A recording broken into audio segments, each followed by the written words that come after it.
اعوذ باللہ من الشیطان الرجیم بسم اللہ الرحمن الرحیم رب اشرح لی صدری ویسر لی امری واحلل عقدۃ من لسانی یفقہوا قولی۔ ہمارے رب العالمین سورہ کہف میں فرماتے ہیں کہ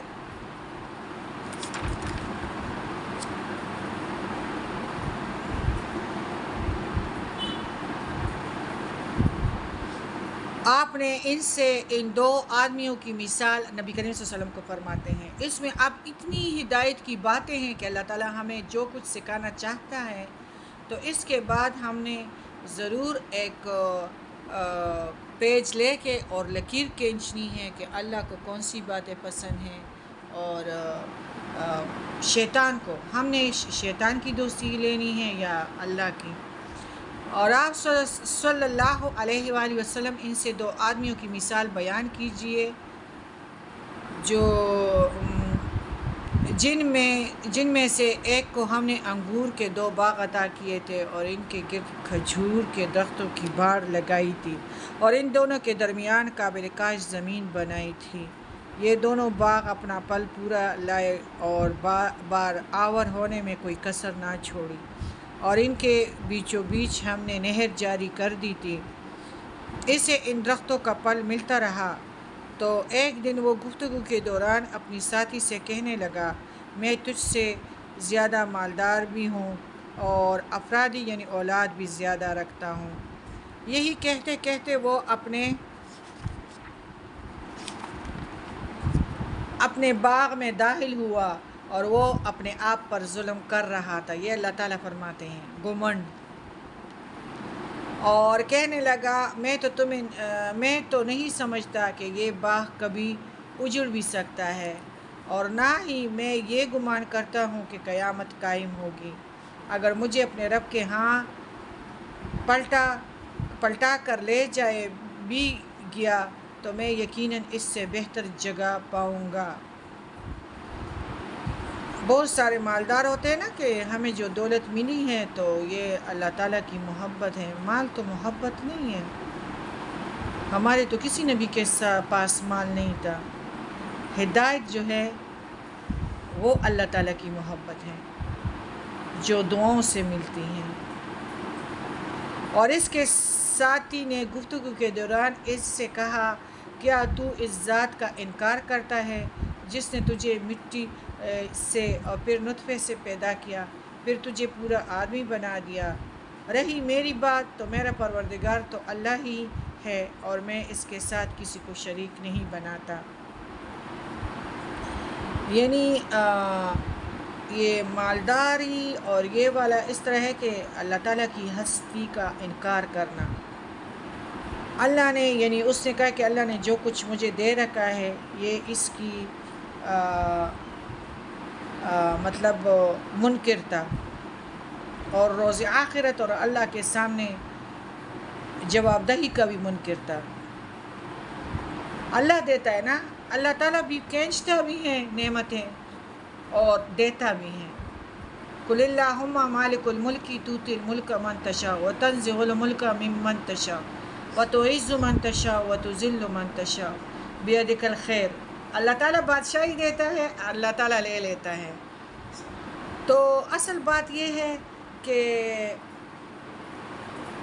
اللہ تعالیٰ کے فرمانبردار وہ بندے ہوتے ہیں کہ ان کو اللہ کی صفات کا یعنی احساس ہوتا ہے کہ اللہ تعالیٰ کے لیے شان و شوکت ہے، اللہ تعالیٰ دینے والا ہے۔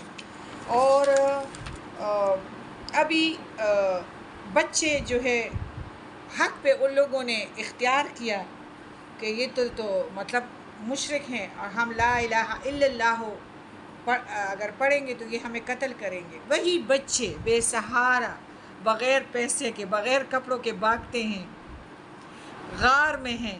حق کے ساتھ کون ہوتا ہے؟ اللہ تعالیٰ۔ اس بچوں کو پھر دیکھو اللہ تعالیٰ عاجزی اور انکساری کو پسند کرتا ہے،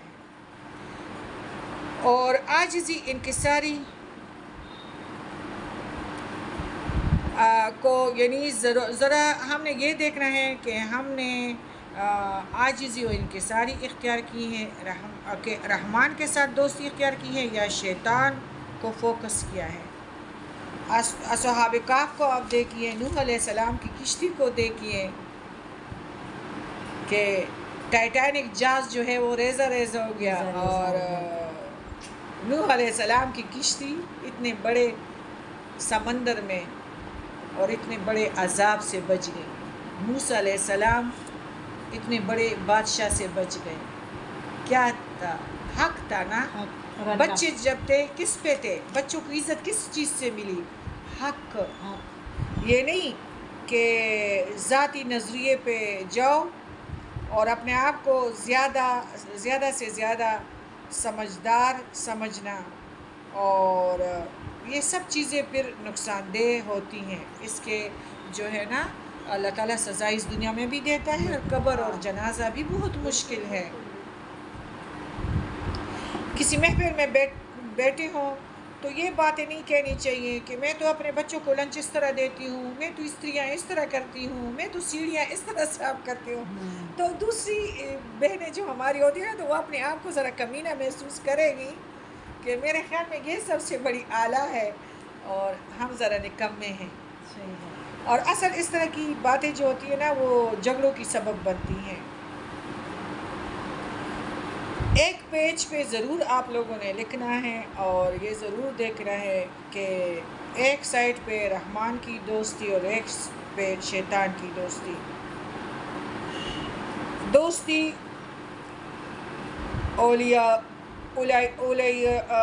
یعنی دوستی رحمان کی چاہیے، اور دوستی اگر شیطان کیا کرتا ہے؟ غیبت، دشمن، اپنے برائیاں، اپنے بچوں کو بار بار بد دعائیں دینا، اور اصل بات یہ ہے کہ جس سے بھی آپ کو نقصان ملے تو ان کے لیے آپ یہ دعا جب کریں کہ یا اللہ ان کو ہدایت کی طرف پلٹا دینا۔ اگر ان میں جگہ ہوگی تو اللہ تعالیٰ آپ کو جگری دوست بنا دے گا، ہدایت بھی دے گا، اور اگر اس میں جگہ نہیں ہوگی نا تو اللہ تعالیٰ آسمان سے ان پہ کوڑے برسائے گا، آپ کا جواب دے گا، لیکن آپ نے خاموشی اختیار کرنی ہے اور دعائیں دینی ہیں، بد دعا نہیں۔ ہمارے رب العالمین فرماتے ہیں تم مجھے چھوڑ کر دشمن کو دوست بنا رہے ہو، شیطان کو۔ صحیح بات ہے، جب آپ بد دعا دیں گے، غیبت کریں گے تو ایک طریقے سے آپ اپنے آپ کو بھی اذیت دے رہے ہیں۔ نہ آپ نماز کریں گے، نہ تہجد کے، نہ قرآن پاک کے۔ اگر تکبر کی باتیں بھی کرو گے تو اس سے بھی بہت نیکیاں اور بہت اچھے محفل بھول جاؤ گے۔ نہ میڈم فرحت ہاشمی کے آگے بیٹھے ہوئے، نہ نگہت ہاشمی کے پاس بیٹھے ہوئے، کیونکہ تم لوگوں کو تکبر ہے۔ میں نیل پالش لبرٹی سے لیتی ہوں، میں کپڑے ادھر سے سلیم فیبرک سے لیتی ہوں، آج میں نے ادھر مرا، تم کو کیا تمہارے دماغ میں تو دھماکہ ہوا ہے، النور کیوں جاتی ہو، الہدا کیوں جاتی ہو؟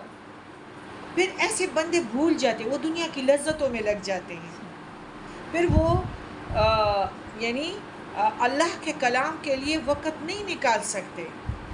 کچھ بات یہ بھی گھمنڈ ہے کہ ہر 5 گھر پہ الحمدللہ، جس طرح سورہ کہف آپ ماشاءاللہ زندگی میں بھی آپ نے پڑھا ہوگا، لیکن جب آپ اس تفسیر کے ساتھ پڑھتے ہیں تو مزہ آتا ہے کہ نہیں آتا، کہ اس کے چھوٹے یعنی آیات میں کتنے بڑے سبق ہے، اور ہمیں اللہ تعالیٰ کیا سکھا رہا ہے۔ تو اللہ تعالیٰ فرماتے ہیں کہ تم لوگ مجھے چھوڑ کے اور شیطان کو دوست بنا رہے ہو۔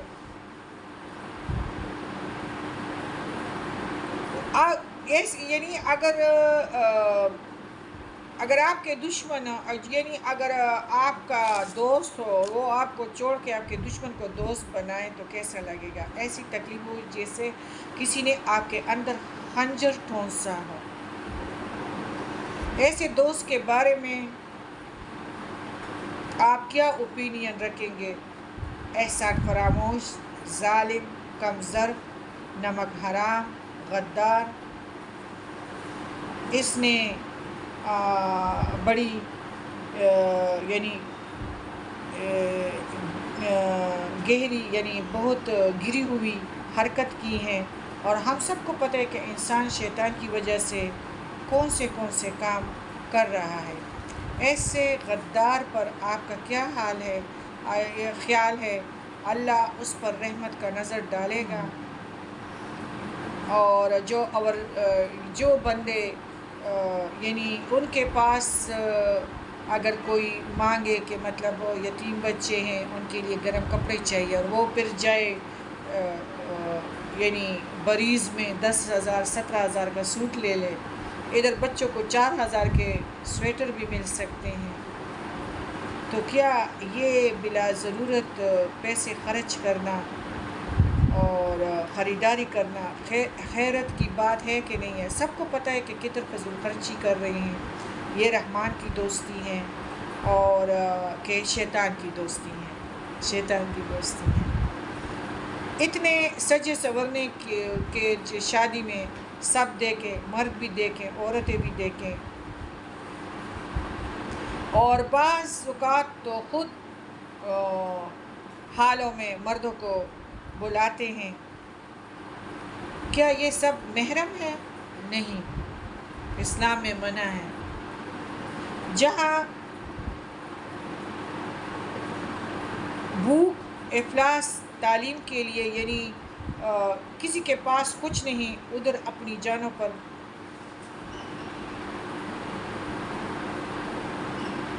پانی بہا رہے ہیں، کیا اس کو تسلیم کرتی ہے؟ کیا دین اس کا اجازت دیتا ہے؟ یعنی فضول خرچی اور میک اپ 10,000 کا مسکارا لینا، کیا اخلاقی طور پر یہ گوارا کی جا سکتی ہے؟ کیا ان کاموں میں پیسوں کا حساب نہیں دینا ہوگا؟ کیا ہم اتنے جاہل ہیں کہ ہم کو صاف ستھرا کرنا نہیں آتا؟ قبر کے لیے صاف ستھرا ہونا چاہیے نا۔ اللہ تعالیٰ نے جن چیزوں سے منع کیا ہے، وہ کون لوگ ہیں جو اس ظلم اور اسراف کا توڑ کریں گے؟ افسوس کے ساتھ کہنا پڑتا ہے کہ جو قرآن پڑھتے ہیں اور ایون پڑھاتے بھی ہیں، اسی موقع پر آ کر بری طرح پھنستے ہیں اور اس طرح بری طرح پھسلتے ہیں کہ کوئی کسی کی مجبوری بتاتے ہیں کہ ان سے مجبور ہوئے، ان سے مجبور ہوئے۔ کوئی کسی کے مقابلے میں جو اپنے آپ کو رکھتا ہے، ایسا لگتا ہے کہ جیسے یعنی جب شادی ہو تو ایسا ماحول ہوتا ہے جیسے بیوٹی کانفرنس ہو۔ اس وقت انسان سوچے کہ کیا میرا یہ خلیہ میرے اللہ کو پسند ہے؟ انسان سب سے پہلے کس کے لیے بن سنورتا ہے؟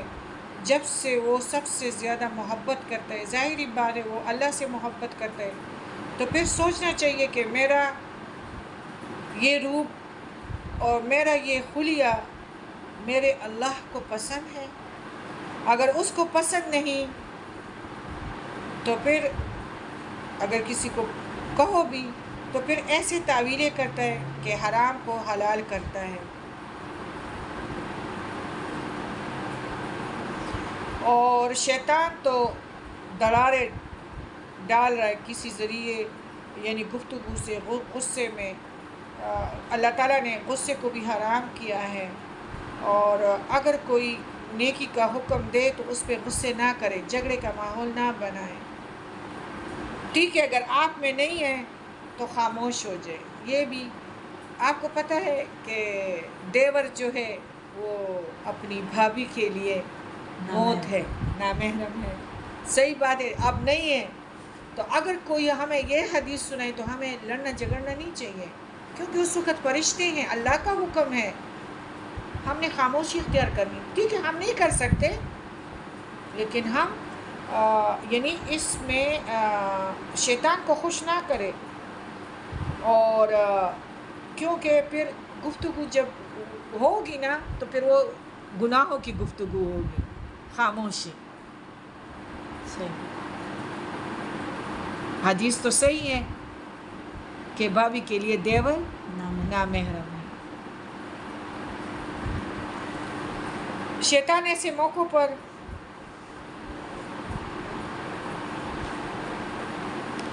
جو ہے آ کر عقل پہ پردہ ڈالتا ہے، اور غصے میں بھی نہیں آنا چاہیے، کیونکہ اکثر گفتگو سے غصے میں عقل ماری جاتی ہے، عقل پہ شیطان آ کر پردہ ڈالتا ہے، اور پھر ہماری زبان کھل جاتی ہے۔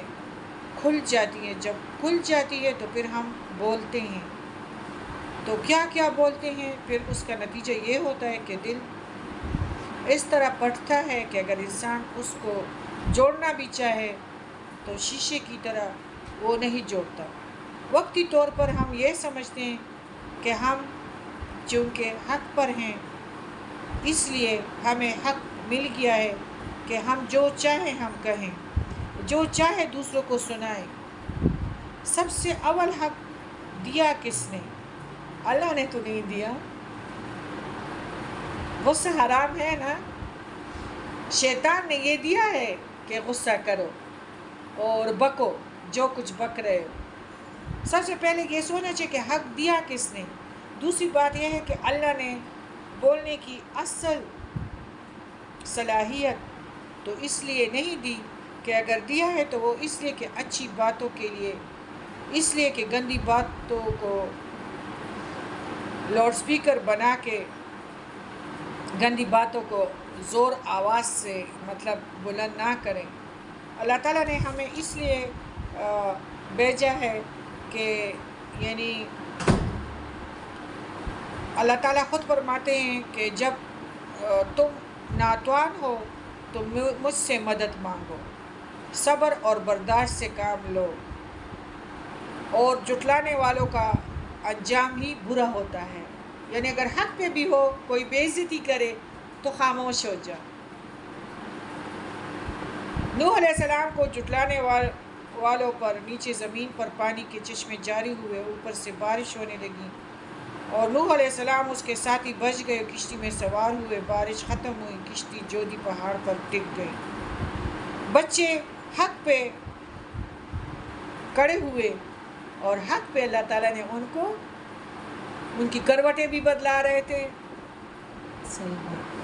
ان کو سلا بھی دیا، ان کو بھوک بھی نہیں لگی، 309 سال تھے، ہاں ان کو پتہ بھی نہیں لگا۔ انشاءاللہ آج کے بعد پھر ہماری یہ ہے دیکھو کہ اللہ تعالیٰ فرماتے ہیں سورہ کہف میں آیت نمبر 31 میں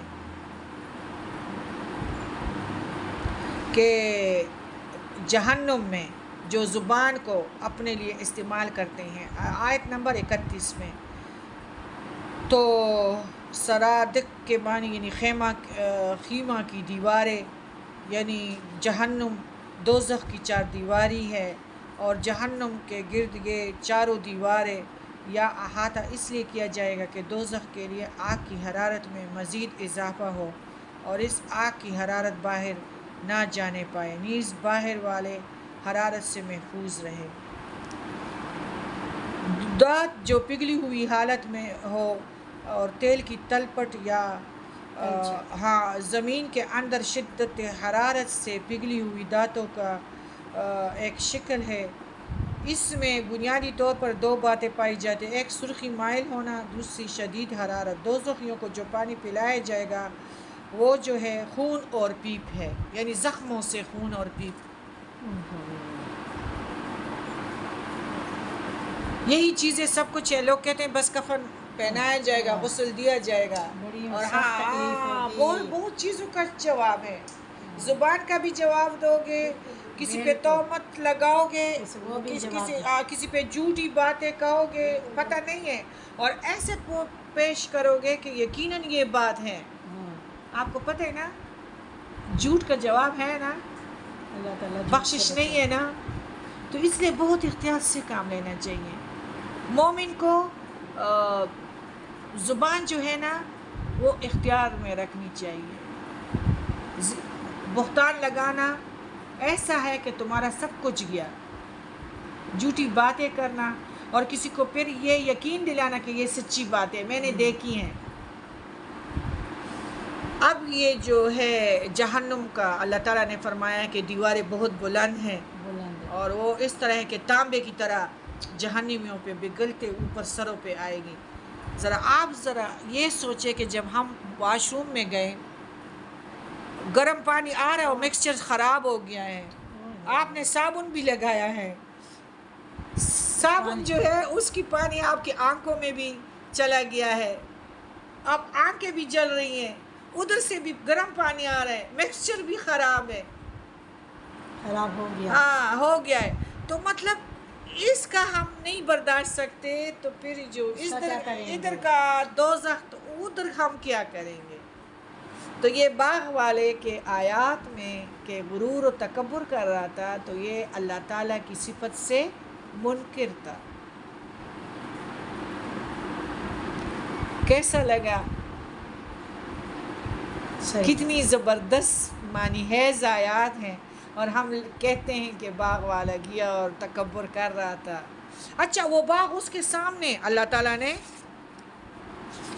اس کے آنکھوں کے سامنے وہ باغ جو ہے اس پہ ایسا عذاب بھیجا کہ تکبر کیا. ہاں تکبر، کہ آسمان سے پانی برسا ہے جس سے زمین کے نباتات گنی، پھر وہی نباتات ایسا بھس بن گئی جیسے ہوائیں اڑائے پھرتی ہیں، اور اللہ ہر چیز پر مکمل اختیار رکھتا ہے. یہ مال اور بیٹے تو محض دنیا کی زندگی کی زینت ہے، ورنہ آپ کے پروردگار کے ہاں باقی رہنے والی جو ہے اچھی باتیں ہیں، حق ہے، نیکیاں ہیں، ثواب کے لحاظ سے بہت بہتر ہے، اور اچھی امیدیں لگانے کے لحاظ سے بھی. اور جس دن ہم پہاڑ کو چلائیں گے، یعنی اس باغ پہ اللہ تعالیٰ نے ایسی آفت بھیجی کہ وہ باغ ادھر نہ رہا، ہاں تباہ ہو گئی، تباہ برباد ہو گئی. صبح جا کے دیکھ رہا تھا نا، ہاں تو وہ چیز ہی نہیں تھا، سب کچھ ایسا لگ رہا تھا جس طرح وہ جھوٹ تھا، وہ جو قیمتی باغ تھا. کہ میرے باپ کو تو کچھ نہیں ہوا ہوگا، کہ ہمارے باپ کو ہوگا. تو اس نے روک لیا نا کہ اللہ کی راہ میں جو کچھ کرنا تھا وہ نہ تو نے کیا.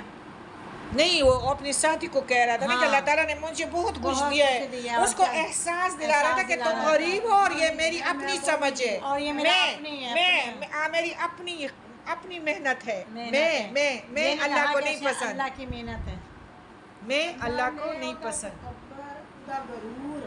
سبحانک اللہم و بحمدک